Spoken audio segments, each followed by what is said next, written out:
After many delays, Aquaman and the Lost Kingdom is finally actually coming out, and we have a trailer for it. So let's do this.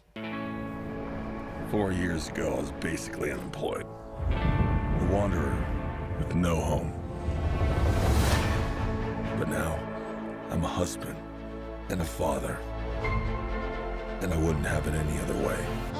I don't know how you did it, Pops. My job was a little less stressful than yours.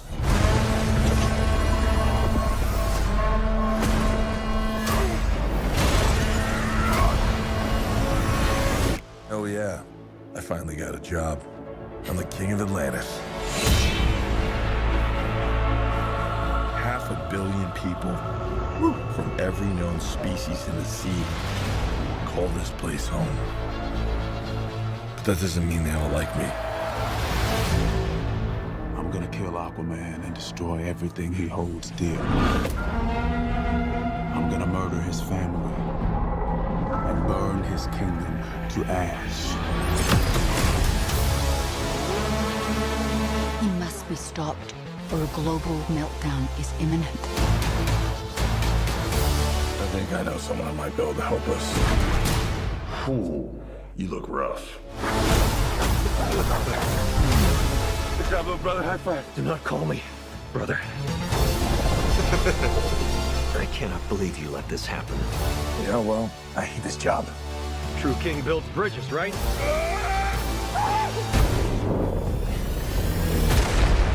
True king builds bridges. We need to find Manta. He's different now. He's stronger than before. It's the Black Trident. During King Atlan's time, there were 7 kingdoms. And the Trident was a curse upon them all. The Trident's dark magic is spreading.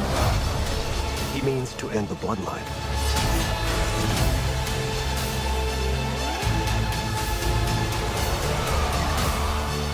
I don't know what lies ahead, but we can't leave our children in a world without hope. You're not as bad at this as you think. If you lead, the 7 kingdoms will follow.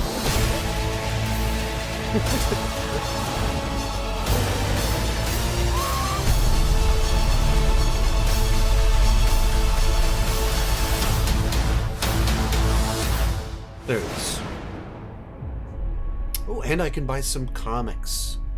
Alrighty, real quick before I share my thoughts on it, go ahead and join me down below in the comments section. What did you think about the first Aquaman? How excited are you for this film in light of the trailer that we just got? And what are your feelings on this being the last release in the DCEU? Also, I've done so much DC content in the past, including one video where I ranked all 45 theatrically released DC films. You can check that out right up here when this video is done with. I want to watch that trailer one more time, and then I'm going to start talking. And honestly, that is a good trailer for an Aquaman 2. What I mean by that, if you didn't like the first Aquaman, that trailer's probably not going to win you over. But if you did like the first Aquaman movie, if you had fun with it, I would think that that trailer would deliver everything that you would want from an Aquaman 2. If the corny jokes in the first one didn't work for you, you got corny jokes here confirming they're still here. If you like the corny jokes, you got your corny jokes with Aquaman hanging out his Aquaman outfit to dry. It feels very much in line with the vibe, scope, scale, size of the first film, with the globe-trotting, massive kingdoms, a bunch of different environments, more of kind of this comic booky version of Shakespearean drama with the kings and thrones and people taking power and all that fun stuff. You have all of the very flashy-looking Aquaman imagery that you expect. And the big thing, having seen this trailer now, the big thing working against the movie is that it's 3 years late, or several years late. The first movie made over $1 billion. It grossed more than the Dark Knight films. I believe it was the highest grossing DC film of all time, or is the highest grossing DC film of all time. Aquaman. Of all the movies to be the highest grossing, Aquaman. And so it didn't, a lot of that is that it did fantastic internationally and it did solid numbers in the United States.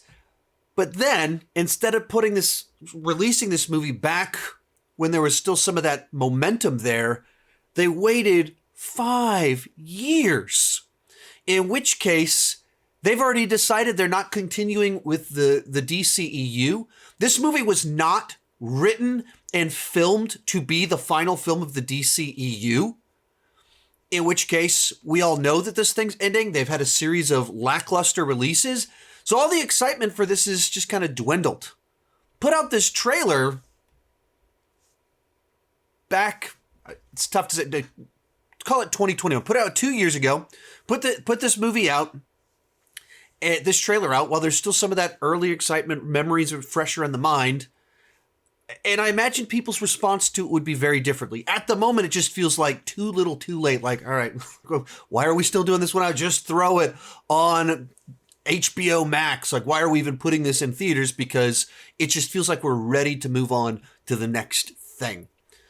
The trailer itself, though, it feels like the right sequel to the first film.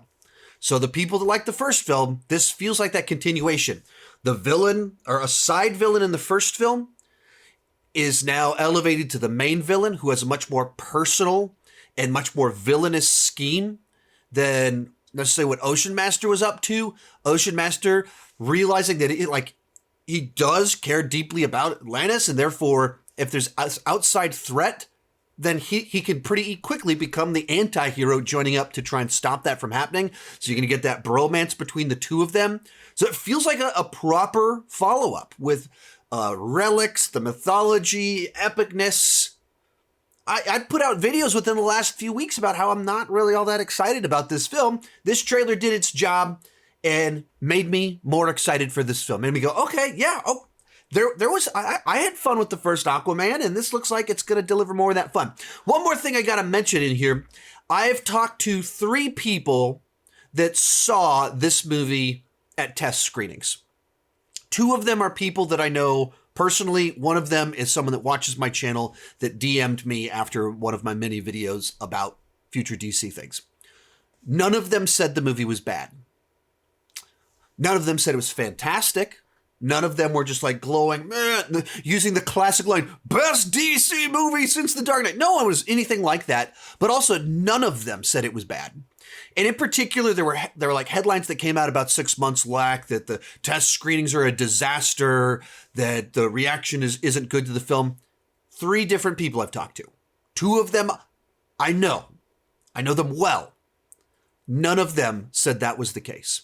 But 2 of the people that I know that saw the movie a year and a half ago. It's not April of last year.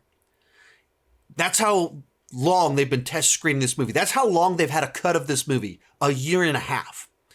And they've done reshoots, rewrites.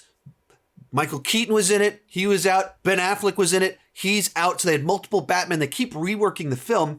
So the other thing that all 3 people have kind of mentioned is like, they don't really even know what this movie is, in light of all of these kind of changes that have been going on with the film.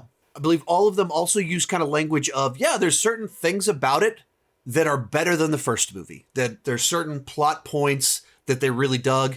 There were some other plot points they weren't as crazy about, but all of them kind of this vibe of like, yeah, I mean, it's what you'd expect from an Aquaman too. Like that's what it feels like. Like I said, none of them are like raving about it. All of them are like, yeah, it's good enough. It's solid enough. It was enjoyable enough. That's where it was at, not kind of the abomination sounding that a bunch of people have stated it is, or just feeling like secondhand or anything like that. All of them, all 3 of them, independent from one another, had positive things to say about it. Not glowing, but positive things to say about it. But is it too little too late? I'm sure it is. Will this movie drastically suffer because long delays into the DCEU, and the movie wasn't shot to be the end of the DCEU, and it wasn't shot to be the final Aquaman film, and of course Amber Heard and all of the horrific press related to her? Is this trailer enough to overcome all of that? for the people mad about this stuff, no. But you don't make $1 billion off us nerds on the internet. You make $1 billion because randos are going to go see it. And randos are not following all of this stuff the way that we do on the internet. They're not watching me on the internet on a regular basis. They just go, oh, cool, new Aquaman movie's coming out. Why they waited so long to put this trailer out? Why they didn't put it on Blue Beetle or even put it on The Flat? Like, why didn't promote it on their other movies? Like Barbie and all that? Baffling decision, if you ask me. But the trailer itself, I thought that was a good trailer. That it did its job. I think Aquaman fans are going to like this trailer. And it teases more of what they loved about the first film. It has that epic feel, bromance, corny jokes, James Wan big action, corny, goofy action. That's kind of what you want of Aquaman riding the seahorse, all that stuff. But is it too little too late? And were a bunch of people just alienated by the first film? I don't know. I'm not expecting this movie to do nearly what the first movie did. But trailer did its job. Let me know what you thought down below. You can check out my ranking of all 45 DC films over there. You can check out my other DC rankings right down there. And thank you so much for watching.